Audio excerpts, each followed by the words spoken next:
I'm on my way to meet Kevin Day, who was a former chief radar officer for the Navy.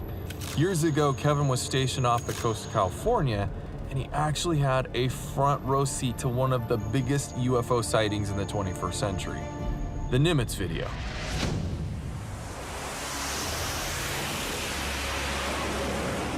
In 2004, the USS Nimitz aircraft carrier was on a combat training mission off the coast of San Diego when Officer Kevin Day had an encounter with an unidentified flying object. 520, oh my gosh, man. The cylindrical object in the shape of a Tic Tac hovered somewhere between 15 and 24,000 feet in midair, and then suddenly darted off. 13 years later, video of the encounter was leaked to the New York Times. The video is considered the gold standard of UFO encounters, and to this day, analysts have been unable to identify the craft. There's simply no denying that this was a UFO. Kevin Day was the radar operator on the Nimitz that day.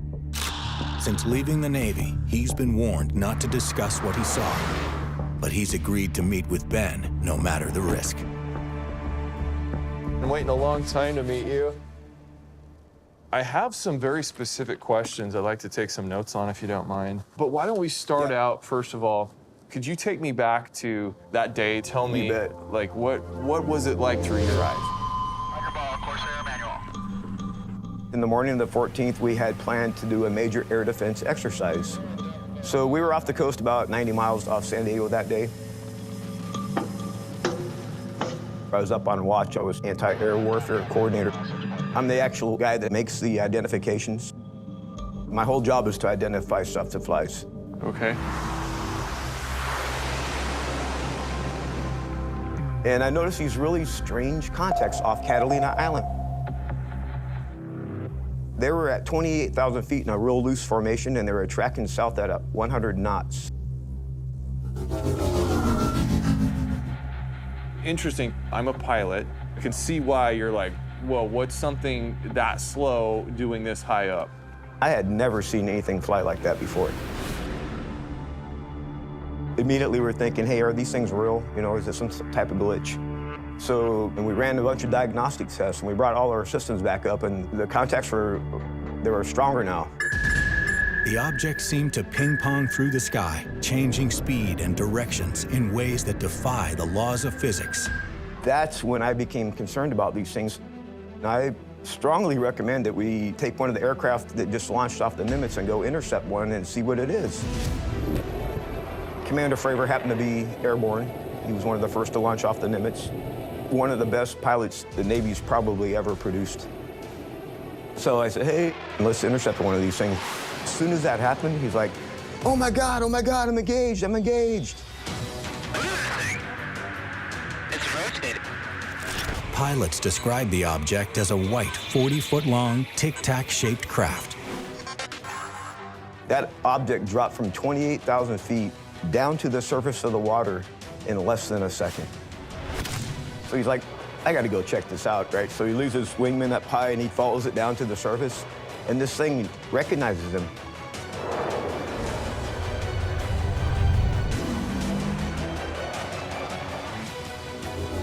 And next thing you know, this thing's gone.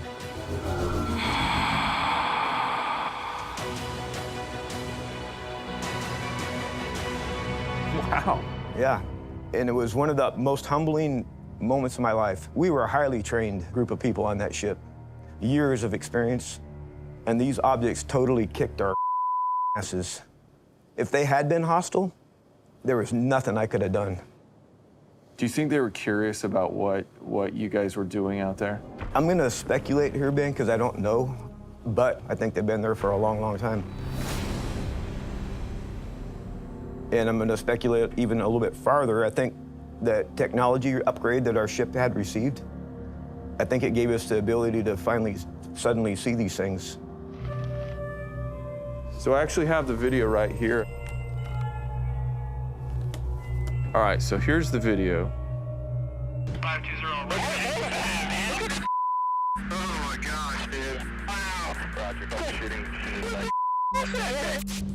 Okay, so he's following this, and his altitude is level. Look at this thing. It's rotating. And there it goes. There it goes. Just zips off. Yeah, reminds you of Star Trek, huh? The way it just kind of. So, based on what you were seeing on your radar scope, the video, do we have an estimate of how fast this was going? They crunched the numbers on that, and it turns out this object, whatever it was going a little bit in excess of 24,000 miles an hour. 24,000 miles an hour. Yeah, and the G forces, the gravity's 1350 G forces. A human can withstand maybe 9 without special gear and stuff. The aircraft itself can survive maybe 15, 14, 50 Gs before it flies apart. Was your audio traffic, all that you recorded during that, ever recovered? Was that ever found? People came on board the ship looking like Air Force officers. They had top secret clearances. These guys collected a bunch of stuff.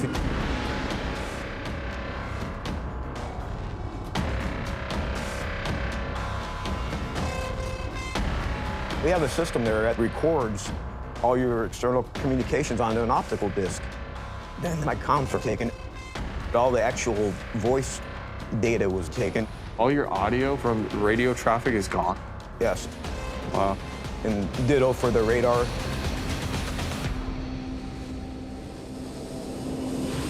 And then they got back on the helicopter and went back. Where did it go? I don't know.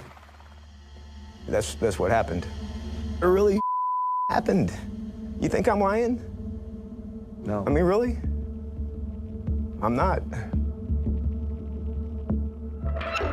Was there any follow-up officially, like after the incident happened, Nah, that that's no what- one came to talk to you That's about what it? bugs me so much about this. You know, I tried to talk to the captain about it. He seemed disinterested. I'm trying to talk to the people in my office about it. No one wanted to hear it. And to this day, it disturbs me because what do you mean you're not curious about it? These things are there. They're right in our airspace. Yeah. And there's definitely concerns for safety of flight. Something's happening here. And my personal fear is, what if happened to me happens to the whole damn world at the same time?